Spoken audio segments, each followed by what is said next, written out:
afternoon, everyone, and welcome to another episode of OIC's webinar series. My name is Mark Benzequin, and I am very excited to present to you one of my favorite option strategies, and that is trading spreads, spread trading with options. So let's go ahead and take a look at what we're going to be talking about today. First, we have some housekeeping items. Our standard disclaimer, which many of you have likely already seen. Then I'm just going to summarize quickly. Options involve risks and may not be suitable for everyone. As a matter of fact, in order to open a trading account, you'll need to acknowledge that you have read and understood the options disclosure document, also known as the characteristics and risks of standardized options. You can obtain a copy electronically on our website or contact your broker for a hard copy. Also, to keep things simple today, our calculations are going to avoid concepts such as commissions, fees, taxes, etc. And any strategies that we discuss today while we're discussing spread trading are simply for educational purposes and not an endorsement or encouragement to trade. Some of the trademarks that you're going to see throughout this presentation are the two trademarks from OCC as well as OIC, the Options Industry Council. Speaking of the Options Industry Council, we are a free and unbiased professional education organization. Our only mandate, if you will, is to provide options educational resources. We don't make recommendations. We don't provide advice. We simply are here to answer questions and provide education to those investors looking for education about options. The majority of our resources are available on our website, optionseducation.org, where we offer online courses, podcasts, videos, webinars, etc. And finally, the pride and joy of investor education is our investor services team.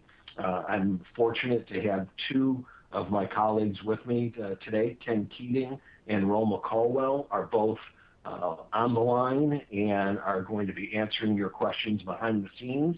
So if you see that Q&A box on your presentation console, and if you have a question during today's presentation, certainly feel free to ask that question in that Q&A box. Ken and Roma will be answering those questions throughout the presentation today. We'll also spend some time doing Q&A at the end of the event, and of course keep this email address handy and the website, optionseducation.org, if you have questions about options and want to drop us an email or even live chat with us on our website. We've got a lot to talk about today, so I'm going to kind of skip over some of these OIC and OCC just real quick. OIC is an industry resource. We are funded by OCC and provided by OCC, the world's largest derivatives clearing organization here in the U.S. If you're trading equity options, for example, OCC is the clearing organization that guarantees the terms of your contract. And let's just real quick look at an options volume slide. You can see for the last 2 years, there's been a significant increase in options volume. We like to think of that as not only obviously driven by the volatility in the market, but also that more investors are taking personal control over their investments and their retirement. When they do that, they need to know what it is that they're getting themselves into and how to increase the probability of profit. That's where OIC comes in. We're providing that education and those resources for investors looking to learn about options. Part of that education is going to be our webinar today, where we're going to be talking about the basics of spread trading. We're going to look at two different types of spread trading, debit and credit verticals. We'll go over what vertical spreads are. We're also going to look at the strike and expiration selection of those spreads, some of the risks associated with short options, which is part of a option spread typically, and that is assignment risk. And we're also going to talk about that position management, what to do if things are going against you, or even what to do if things are going your way. And then, like I said, we'll finish everything up with a Q&A at the end. So let's go ahead and get into it. Let's start out with the basics of spreads. As you can see here, a spread involves two or more positions where we are buying or selling one option, and then we're buying or selling something else, whether it's another option, stock, some other product. With these spreads, they may have the same or different underlying asset. For example, you can buy a call in IBM and then sell another call in IBM on the same trade, same ticket. That would be a spread trade. Different underlying assets, for example, when it comes to commodities, you could trade soybean oil, for example, versus soybean meal. That also would be a spread, even though they are technically two different assets. Spreads also may have the same or different expiration dates. We could buy a June call, let's say, and sell a May call, right? That also is a form of a spread, different expiration dates. Or we could buy a June call and sell a June call, an example of the same expiration dates. And then they may have the same or different strike prices. Now, when we are talking about the types of spreads, there's three main types. The vertical spread, which is what we're going to be talking about today, and that is where we have the same underlying asset, we have the same expiration date, but we have different strike prices. A horizontal, also known as a time or a calendar spread, uses different expiration dates, typically the same strike prices, and then a diagonal spread, which is a combination of the two, different strike prices, different expiration dates. Here's an example of different vertical spreads. We've got a November call spread where it's all calls. You can see it's the same expiration date, but it's different strikes. In this case, we would be buying the 85 call and selling the 90 call. That would be an example of a long November 85-90 call spread. The reason that we say it's long is because we are doing this at a debit. When it comes to calls, the 85 strike is going to be more expensive than the 90 strike. So we're purchasing the expensive strike and we're selling the less expensive strike. That will always be done as a debit, meaning it's going to cost us money. We're going to have to outlay some cash to purchase that spread. On the flip side is a credit spread, and that's where we are selling options. We're selling, in this case, the January 80 strike call. We're buying the less expensive January 90 strike call. So that is always going to be done as a debit, as a credit that's going to put money in our pocket, and hence the term credit spread. The examples of a vertical debit spread would be a bull call spread or a bear put spread. Examples of a vertical credit spread, a bear call spread, or a bull put spread. Now, one of the things that traders, especially professional traders and investors also love about trading spreads is that there's this idea of a defined maximum risk and maximum reward, that you're going into the trade with your eyes wide open. You know how much you can make, you know how much that you can lose. When it comes to our vertical debit spread, because we are buying options, or I should say we are net purchasing options, we're buying an expensive option and we're selling a less expensive option. So even though we're buying and selling, the price of the contract that we purchase exceeds the price of the contract that we sell. So we refer to that as a net debit.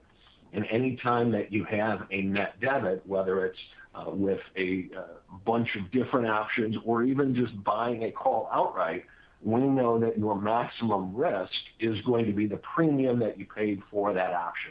In this case, the maximum risk is going to be that net premium or that net debit that we pay for the spread. The maximum reward will always be the difference between the strikes minus the premium that we pay. So, for example, if we buy a $100 strike call, we sell a 105 strike call, and let's say we do that for a net debit of $2, then we know that our maximum risk is going to be that $2 debit that we paid. And as each option contract typically represents controlling interest in 100 shares of stock, we've got a multiplier of 100, so that $2 is actually $200 in the real world. So in this case, our maximum risk would be $200 for that spread. We can't lose more than that $200. The maximum reward is going to be a difference between the strikes minus that premium that we pay. So if we've got the 100-105 call spread, the difference in the strikes is $5. That's going to be the most that spread will ever be worth, and that assumes that both contracts finish in the money, which is something that we'll get to shortly. We know that spread will never be worth more than that $5 difference. That's going to be our maximum reward minus that $2 premium that we paid. So in this case, a $3 or $300 would be our maximum reward.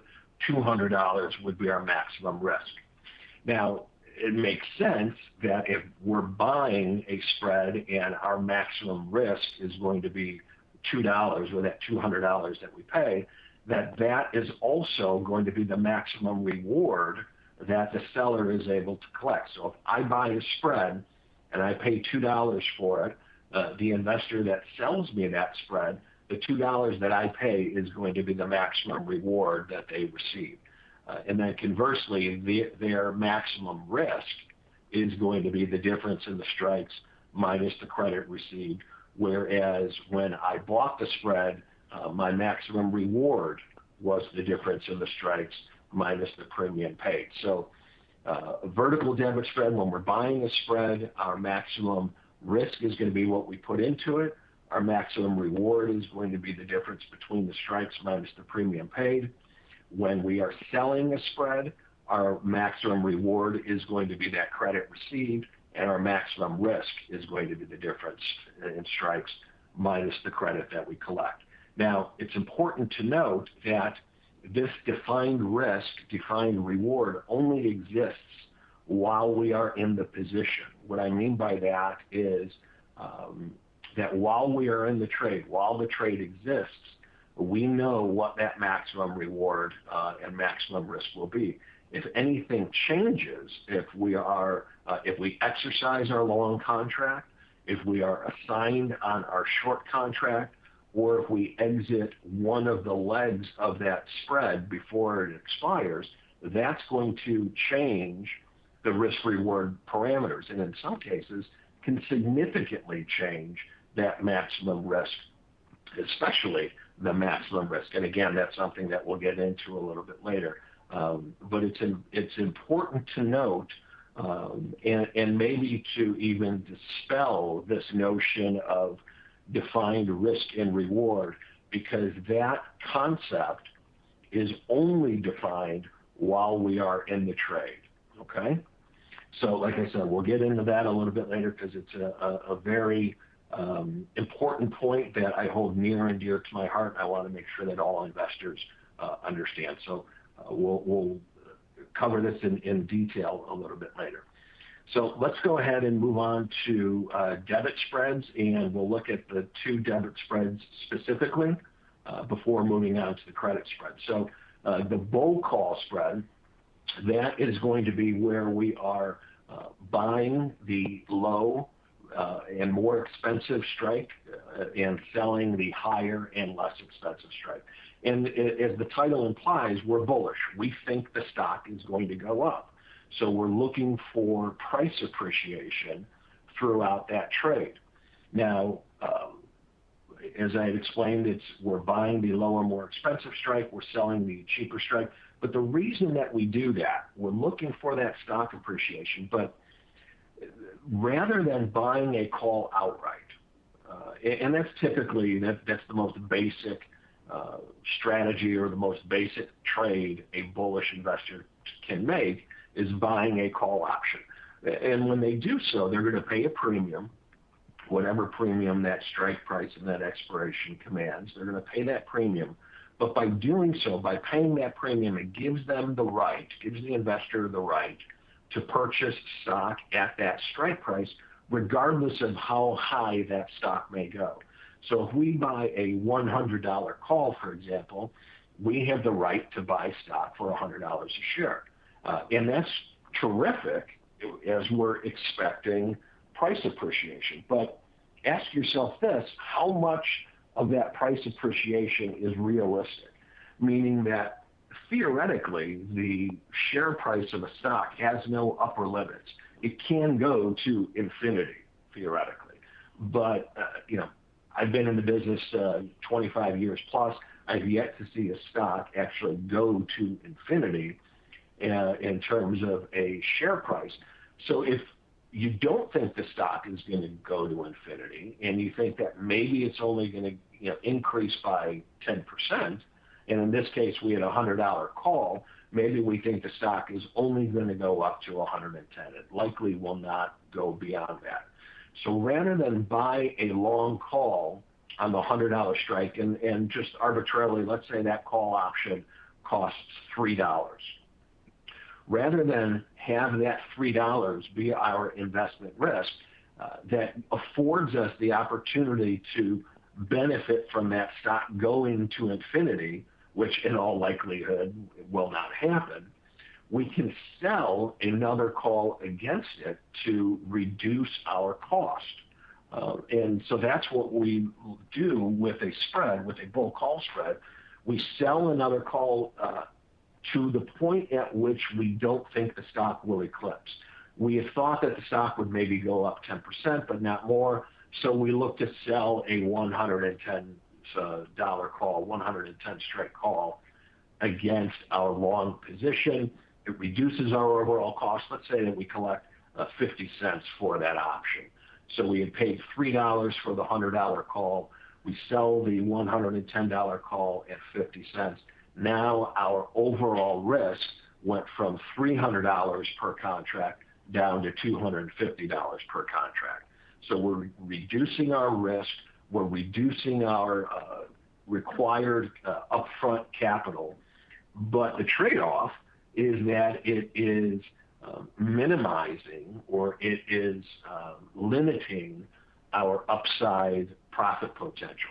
If the stock does happen to go to infinity, we're not going to be able to participate because we're obligating ourselves to sell stock at that short strike at the $110 level. So let's look at an example explaining or illustrating what I had just talked about by thinking about an investor who's moderately bullish on BUBL, a soft drink company that's trading $115 a share. Rather than commit $11,500 to buying 100 shares of stock, they're looking to purchase a call spread. Now, keep in mind, they could simply just purchase a call outright, and that gives them the ability to participate if the stock price increases beyond 115 to 120, 125, 150, what have you. But by selling that short call, and let's say we choose a $120 strike, that reduces the overall cost of our trade. So stocks trading 115, we're bullish.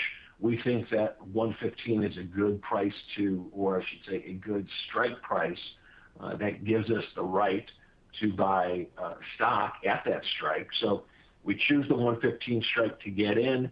We think the stock's got some upward mobility, but certainly we don't expect it to take off as some of these meme stocks have.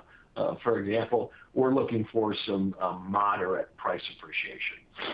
And I should stop there and take a second and just clarify that if you are looking at a stock and you do think that it has a significant amount of upside potential, then maybe limiting that upside by selling a call against it and doing a bull call spread, as this example shows, might not be the best strategy. You're not looking to limit your profit. You're looking to maximize your profit with some of those stocks. So if it's an underlying that you think is going to have a decent amount of stock price movement without getting, I don't know that excessive is the right word, but without extreme price movement to the upside, then maybe a bull call spread is a strategy that you should look into.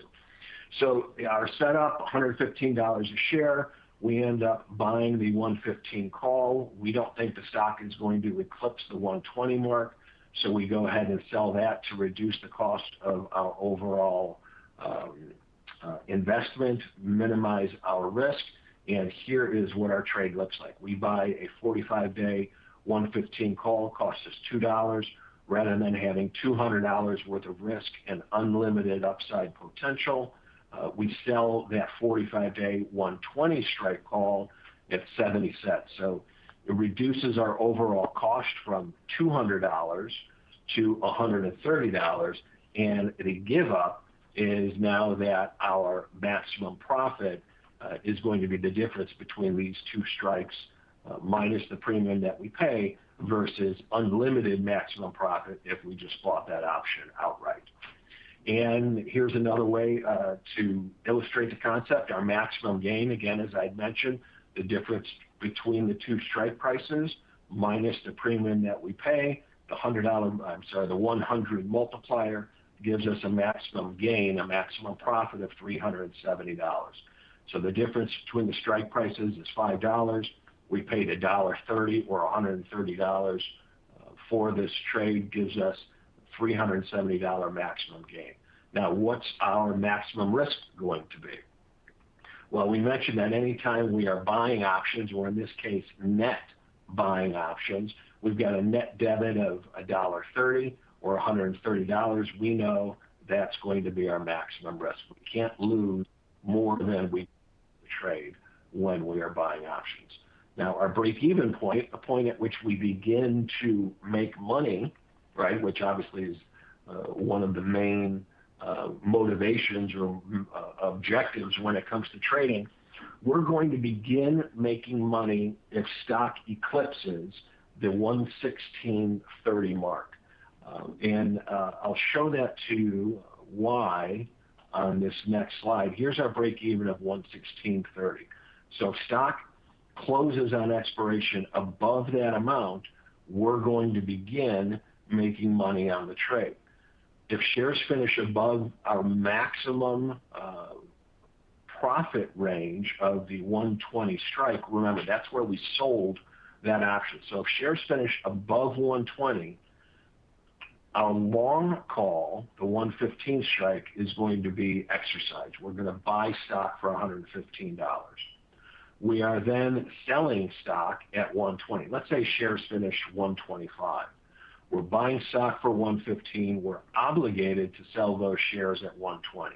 So that's the $5 profit minus the $1.30 that we put into the trade. That gives us our maximum profit of $3.70. Now, if shares finish between our strike prices, the 115 and the 120, that's where that break-even point comes into play. Let's say stock finishes exactly at 116.30. So our long option of 115, that's in the money by $1.30. So we buy stock for 115. We can turn around and sell it in the market for 116.30 because that's where it closed. So that gives us a profit of $1.30 on the trade. But we paid $1.30 to get into the trade. So we're not making any money. So that 116.30, that's going to be the break-even point. Any dollar amount that the stock closes above 116.30, we're going to turn a profit. If it falls below 116.30, we're going to begin losing some of that money. If stock finishes 115 or below, both options will expire worthless, and the $130 investment that we made into the trade initially, that becomes our maximum loss. All right. Now let's go over onto the put side. With the put side, here's our forecast. We've got an expectation of declining share prices. The investor is considering maybe buying a put or selling stock short. By purchasing puts, it does give us a potential to profit on the downside. Remember, when you buy a put, you are speculating that the stock is going to decline in price, and obviously you can profit from it if your forecast is correct. Selling stock short, on the other hand, also allows us to profit if the stock drops in value, but it's unlimited. That risk is unlimited in the sense of, just like we were talking about buying the call, there is no upside limit as to how high that stock can go. And if we sell stock short at $100, we are obligating ourselves. We're basically borrowing the stock from our broker, let's say, giving them an IOU, saying, I owe you 100 shares of stock, and eventually you're going to need to return that stock to the broker. Now, if stock is trading $200 in the market at the time, you may have to go out into the market, spend $200 a share, and then deliver it to your broker for $100 a share. So selling stock short, while it can offer the potential to profit in downside markets or declining markets, it is, along with selling a call, two of the more risky investments that are out there. Now, to offset buying that put outright, and again, remember, buying that put outright gives us the ability to profit if the stock goes down, but we're paying for an option, right? We're paying for that put. So to offset the cost of that, we can sell another put to reduce that cash outlay. When we talked about buying calls, right, you've got the right to buy stock. There's no upward limit. The stock can go to infinity. On the downside, the stock can only go to zero.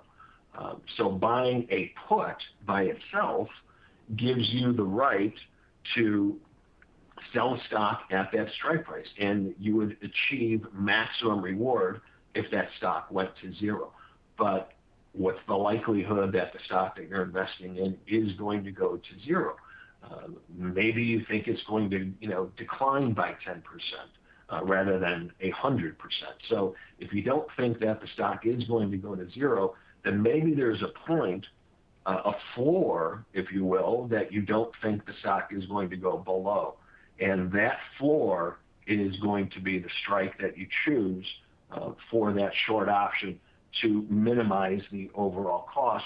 But just like with the bull call spread, it's also going to minimize your overall reward. And we'll see why in just a moment. So let's look at this scenario to maybe illustrate the topic a little bit better. After repeated missed earnings reports and lowered expectations, an investor is bearish on Dollar, a hypothetical financial services company currently trading at $54 a share. To take advantage of their forecast, the investor is looking to either sell stock short or purchase a put. Their broker suggests that they also explore looking at a bear put spread. So if we sell stock short, again, as I mentioned, incredible risk. There's no upside or there's no upward limit to how high stocks can go.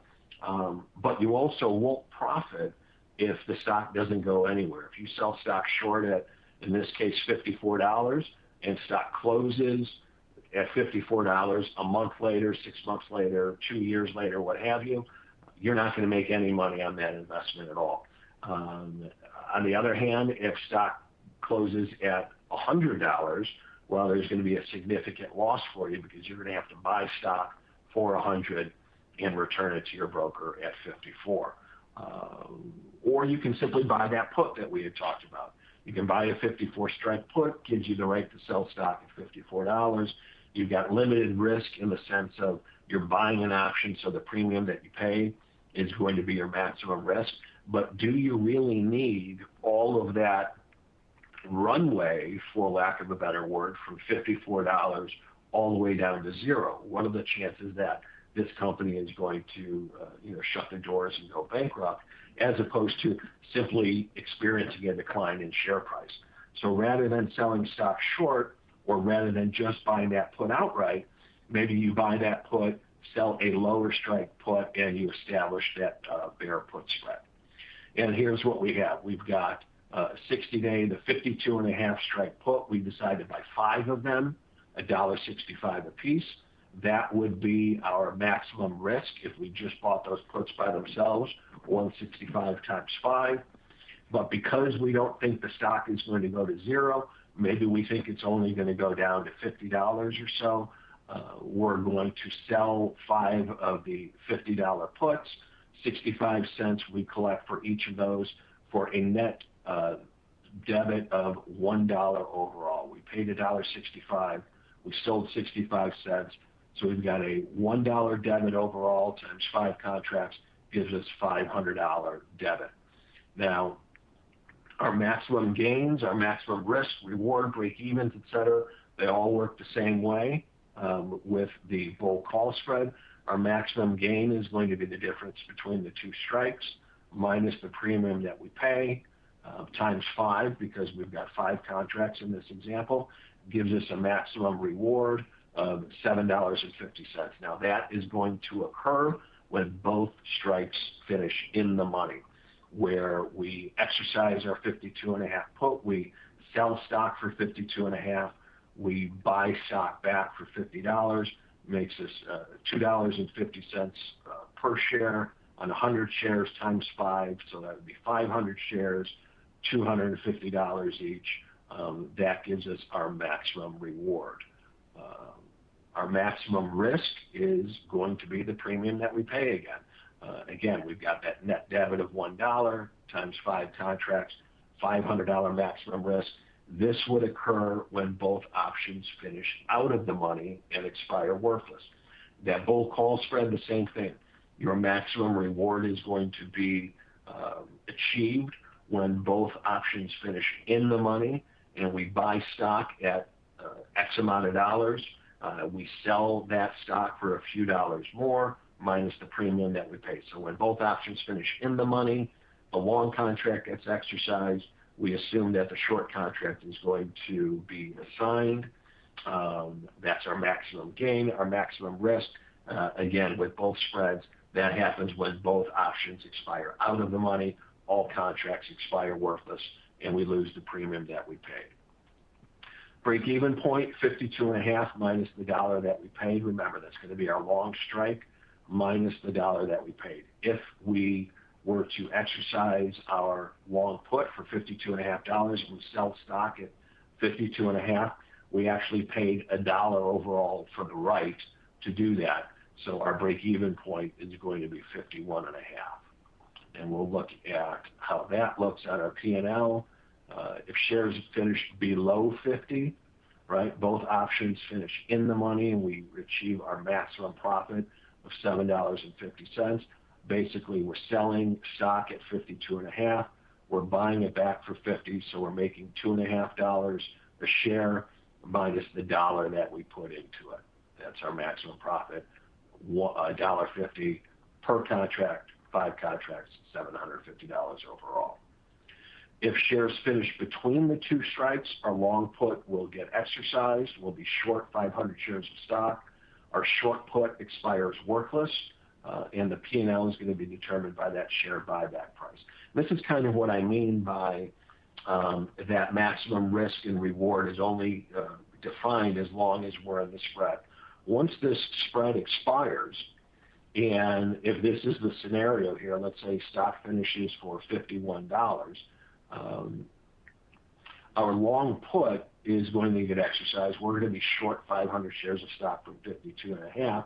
Our short put is going to expire worthless. So we're left with a short stock position, 500 shares from 52.5.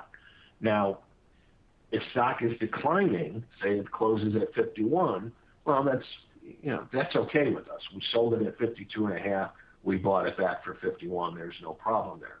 But let's say that over the weekend, let's say we receive our assignment notice, we get assigned Friday after expiration, or Saturday morning we receive a notice from our broker we've been assigned. Now we've got overnight risk that carries over into Monday morning, and who knows where that stock is going to open come Monday morning.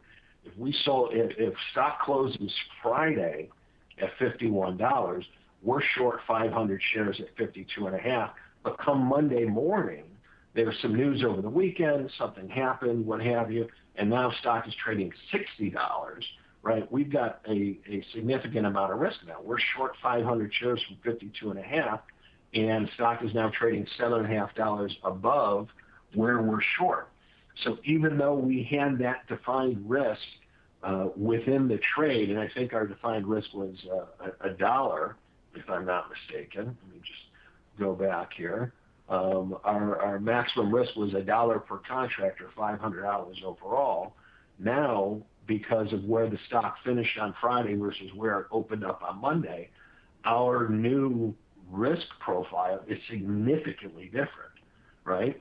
We're short 500 shares at 52.5. Stock's trading in, let's just say now 62.5 for an even number. We lost $10 a share, and on 500 shares, that's $5,000 of risk that we now have, $5,000 of loss, when initially our maximum loss was only 500. So again, that maximum risk reward only happens while you are in the trade. Let's finish this off. If shares finish below our long strike, below our long strike of 52.5, both options expire worthless, and the result is going to be that maximum loss of $500, that maximum loss of the premium that we put into it. Both options expire without value. We lose everything that we put into it. So that is how debit spreads work. Now, credit spreads work the exact same way, though in reverse. However, one of the interesting things for me about credit spreads, and it's one of the reasons I think that they're so popular amongst investors, is that with a debit spread, you need stock movement. You need that stock to move from point A to point B, or you need implied volatility to increase in order to pump up the value of those options. With a credit spread, your forecast, whether it's a bear call spread, which is the opposite of the bull call spread, or a bull put spread, which is the opposite of the bear put spread, your forecast is neutral to either moderately bearish or neutral to moderately bullish, but the common denominator is neutral, right? You don't need the stock to move anywhere in order to profit. As long as those options finish out of the money, which anytime you're selling options, that is typically the ideal outcome. Your options finish out of the money and worthless, and the credit that you received when selling those options or selling that option, if you're just doing a single call or put, that credit received is yours to keep, regardless of what happens. But if everything expires worthless, 100% of that credit received is now going to be profit. So with debit spreads, we need stock to move someplace. And obviously, we need the stock to move up, or we need the stock to move down. With credit spreads, stocks can be range bound. They don't really need to move at all, and you'll still profit. And then that credit that you receive, that's going to be income for you. That is yours to keep regardless.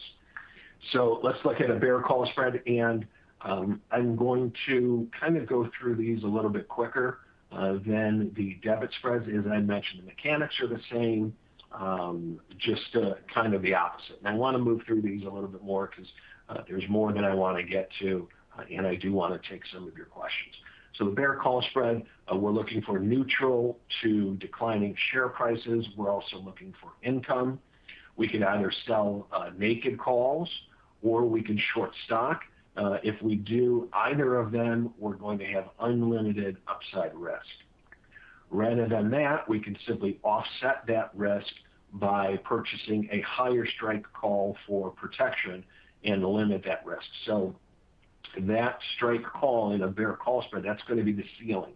We don't think the stock is going to go beyond that high strike call. And here's kind of the same information as before, but in graph form. On a table. The position we're selling the more expensive, which would be in the case of calls, would be the lower strike. We buy the higher. Our maximum gain, that's going to be the net credit. We've already talked about that. When you sell options, your maximum profit is going to be the credit received. Your maximum loss will be the difference between the strike prices minus that net credit. Break-even point, short call, plus your net credit. And again, that forecast, you're neutral to moderately bullish. Now, here are three things that we didn't really talk about when buying spreads, but are applicable as well. Volatility is, because we're buying one option and selling another, volatility, even if volatility increases, it's almost the increase from the long option is going to be offset somewhat from the decrease from the short option. So in this case, an increase in implied volatility with this bear call spread, it's got an overall impact, but generally negative because we're net selling options with our bull call spread or our bear put spread. Where we're buying, we've got net debit. That increase in volatility will have a slightly positive impact. Time decay. Time decay is a friend to option sellers and a foe to option buyers. Every day, the value of that contract, that premium is going to decrease. Initially, it's going to be a minimal effect, but it grows exponentially as we approach expiration day, which again, for sellers, that is the sweet spot, right? If we sell an option for $2, ideally, we want to be able to buy that option back for a nickel, let's say. We want to be able to buy it back for less than what we sold it for. So if that value, if that price is decreasing each and every day through the passage of time, that benefits sellers. So in this case, with our bear call spread or the bull put spread, with both of our credit spreads, time decay is going to have an overall positive effect. Assignment risk with both options, with both spreads, I should say, the vertical debit and the vertical credit. There is assignment risk. Anytime we're selling options, we have risk of assignment. And again, if we get assigned before that long call, or I should say that long option is exercised, then we're no longer in that spread as we know it, and there's a completely different risk-reward relationship because of it. Here's what it looks like graphically. We sold the lower strike, in this case to the 90 call. We sold it for 3.5. We bought the 95 strike call. Remember, that's the ceiling that we don't think stock is going to go beyond. We bought that for $1.80. We've got a net credit of $1.70. So our maximum profit occurs when both calls expire worthless and out of the money. That's going to be right here. And that happens when share prices finish below $90, our short call. Our maximum loss is going to occur when both options finish in the money. And that's where basically we're selling stock for $90, we're buying it back for $95, so we lose $5 on that stock. However, we did collect $1.70 up front. That gives us our maximum loss of $3.30. And we just sold that 90 call by itself and stock finished, let's say 100, well, we've got $10 worth of loss just there from the option. So that long call that we purchased, in this case 95, that provides us basically protection in case our forecast is wrong.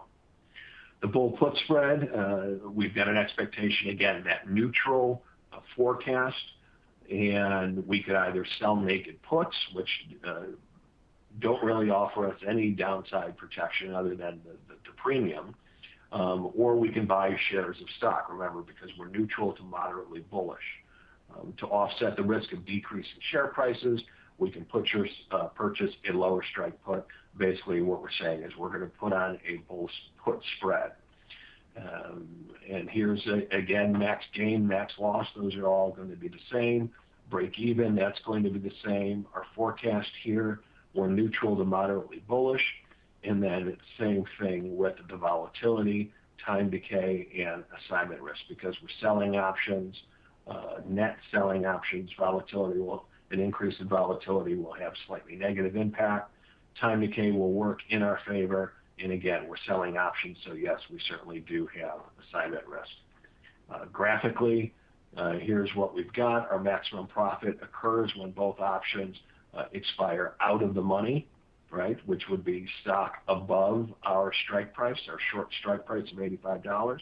Our maximum loss occurs when both strikes or when stock finishes in the money and both that short put gets assigned. We buy shares for 85, we sell them back for 80, we lose $5 there minus the $1.35 credit. So we've got about 15 minutes left, I see, and there's more information that I want to get to before Q&A. So hopefully you folks aren't in a hurry and know where to go, because we may run a few minutes over on this one. And I want to start out by looking at strike and expiry.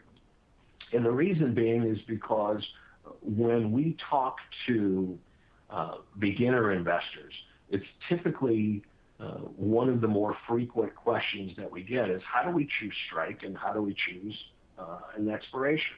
Now, one is easier to explain than the other. So let's go ahead and start with the more difficult one. So to me, strike price is more difficult. And the reason being is strike price is going to require some research. It's going to require some instinct, I guess, if you will, some gut feelings. It also may involve some luck. But basically, the strike price is going to, and depending on the trade, the strike price is going to determine your entry point for the stock or the exit point for the stock. And it's also going to determine the likelihood of assignment. If you are choosing in the money strikes, then that likelihood of assignment on that short call or put is going to be significantly greater than if you chose an out of the money strike.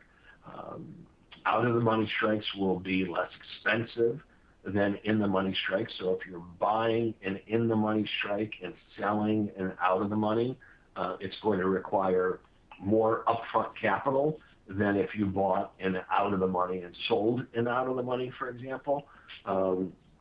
But the strike price is going to determine, and if you remember when we were looking at the debit and the credit, we talked about how this strike is going to be the ceiling. This strike is going to be the floor. That this strike is going to be the binding point or the maximum range of where you think the stock will go to, whether it be an increase or a decrease in share price. So the strike is going to determine the floor and the ceiling of your trade. So it's important, obviously, that we pick those targets accurately. If you think the stock is only going to go up to 110 and it goes to 120 instead, well, there's going to be a lot of money that you left on the table, because when it comes to a call spread, buying a call spread, remember, our maximum reward is going to be the difference between those strikes. So if I've got a $100, $105 call spread, my maximum reward, not including the premium that I paid, is going to be $5. If I do a $100, $110 call spread, my maximum reward is going to be $10, not including the premium that I paid. So it's important that those strikes are as accurate as possible, because it's going to have a direct impact on that risk and reward. Now, the timing, I think, is easier to figure out. First of all, there's the phrase that we have, time is money, right? So the more time that we are looking at for an option contract, the more we pay as a buyer, or the more we can collect as a seller.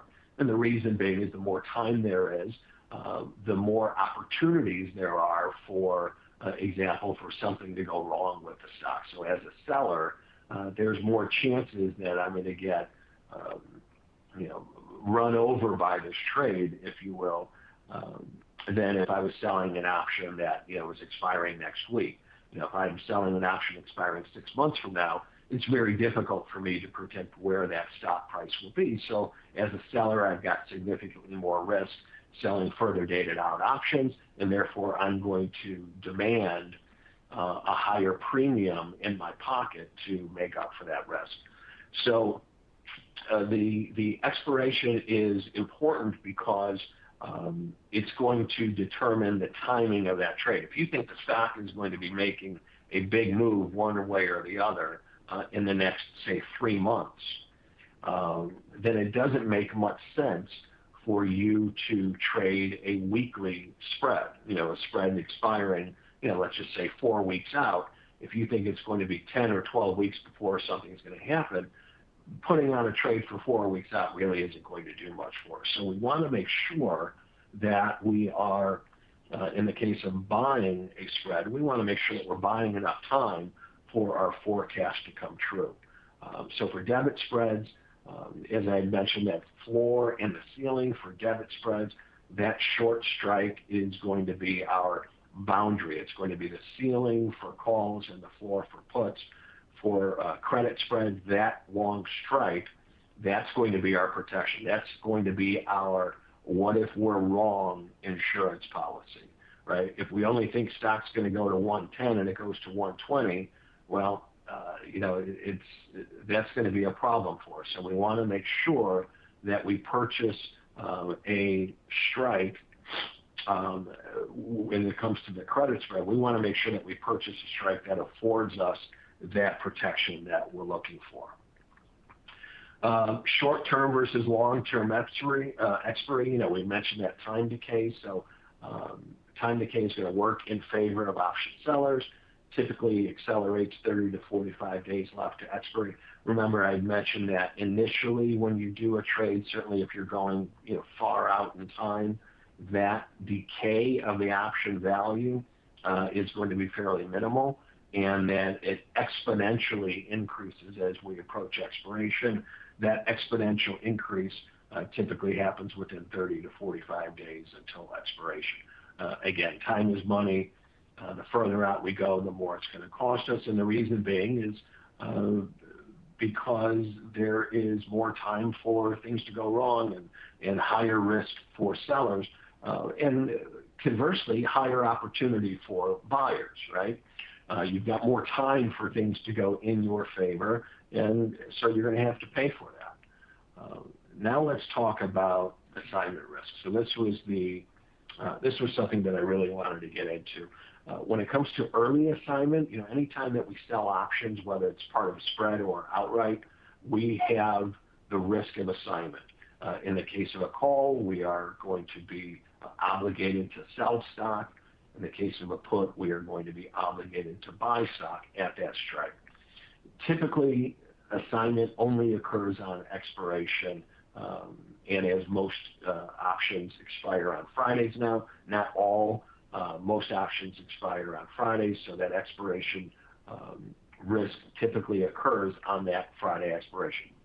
But that being said, there are some scenarios in which the call holder, for example, and in particular, the call holder may choose to exercise their contracts early. And this was something that we did a podcast on just the other day. The call buyer is different from a stockholder. Options do not convey any voting rights in a stock. So an option trader and a stockholder are different. When you trade options, you don't have voting rights in the company. Actually, you don't have any rights at all when it comes to the company. Whereas a stockholder, you do. You have a right to vote for the board of directors, let's say. You might have a right to vote for a merger. But you also have a right to a dividend if the company pays dividends. As an option holder, you do not have the right to that dividend. So in order to collect a dividend, if you're a call holder, right, it gives you the right to buy stock. In order to collect that dividend, you must be a stockholder. So basically converting that option into shares of stock prior to the ex-dividend date. Now, all that means is that you exercise your call, you pay your strike price times 100, now you get 100 shares of stock. You are now officially a stockholder. Once that dividend gets paid, it goes in your pocket. The risk is for call sellers, because if I'm short a call, and let's say I've got a covered call strategy on where I'm long 100 shares of stock and I'm short a call option, as a stockholder, I collect that dividend, right? However, as a call seller, I may be assigned prior to that ex-dividend date and maybe get assigned prior to the expiration date. Then I am obligated to deliver that stock, and in addition, I'm obligated to deliver that dividend. So I collected the dividend as a shareholder. I paid out those shares plus the dividend as a short call assignee. So early assignment risk may occur in the event of the dividend, generally occurs on the day prior to that ex-dividend date, because on that ex-dividend date, the options no longer trade with the right to that dividend. So as a call holder, if you are going to exercise to capture the dividend, you need to do it prior to the ex-div date. If you are a call seller, and if you are anticipating assignment, it is likely to occur the day before that ex-dividend. If it occurs after the fact, then you are not required to deliver that dividend along with the stock.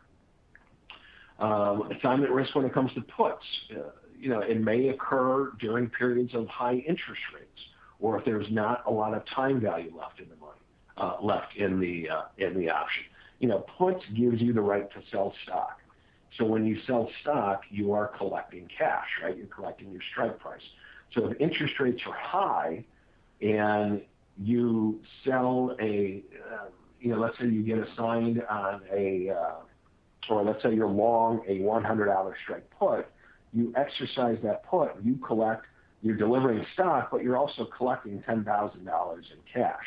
And that cash, depending on what you do with it, can earn you a return in the form of interest.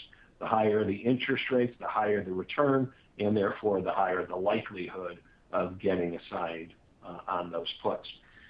The problem when it comes to spreads is that if you use your long option to cover, especially in the case of calls, let's say, you've got overnight risk. You're assigned on your short call, you're obligated to sell stock at, say, $100. Come Monday morning, you're looking to exercise your call, buy that stock back for, let's say you've got a credit spread on, so you're buying that stock back for 105.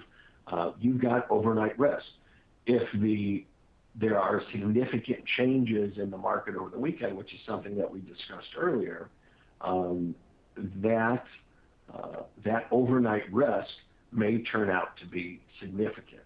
Now, there's also something called pin risk, whereby option sellers don't know the probability or the likelihood of their assignment simply because the stock price is trading so close to their strike price.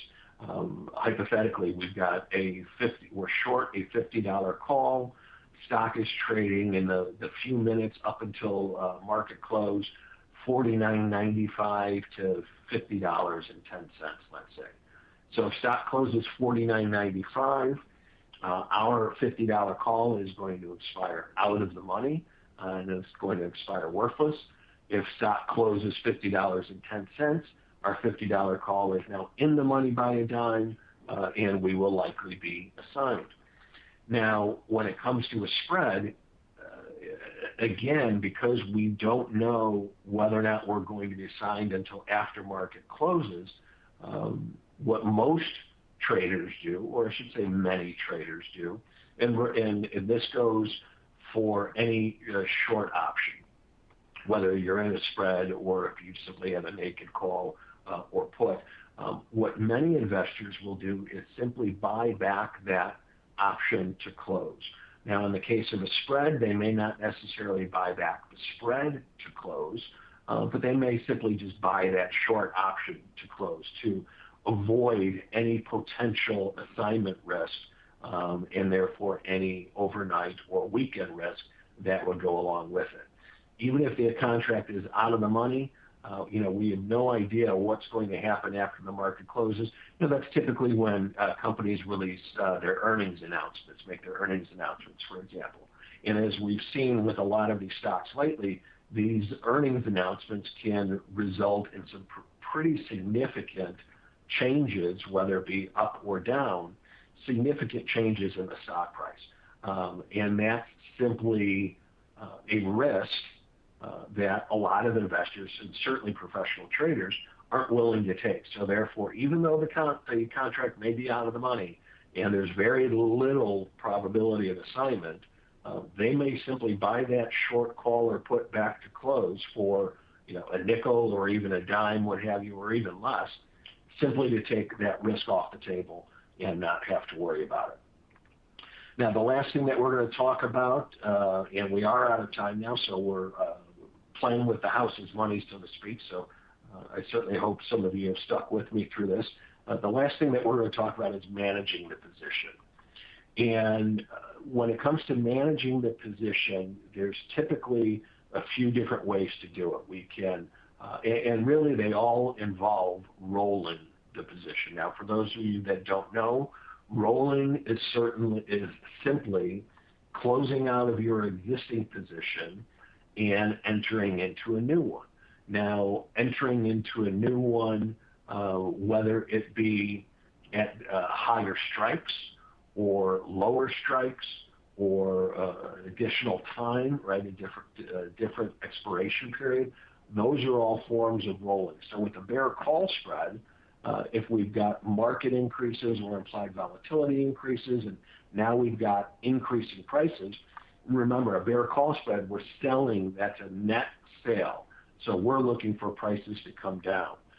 We could choose to roll up, roll out, or roll up and out. And by what that means, roll up, is simply we're rolling up our strikes. If we've got a 100, 105 call spread on, maybe we roll it up because the stock price increased. Maybe we roll it up to a 110, 115 call spread. So we're rolling up our strikes. Or we're keeping our same strikes because we still have the same outlook. We just need more time for our trade to become profitable, right? For our forecast to come to fruition. So we would be rolling out. If we've got a June call spread, maybe we look into closing that out and opening a September call spread, for example. So we would be buying the June call spread to close, selling a September call spread to open. That's rolling out. Or we can combine the two, roll up and out. Now we had a June 100, 105 call spread. Now we roll up and out to the September 110, 115 call spread.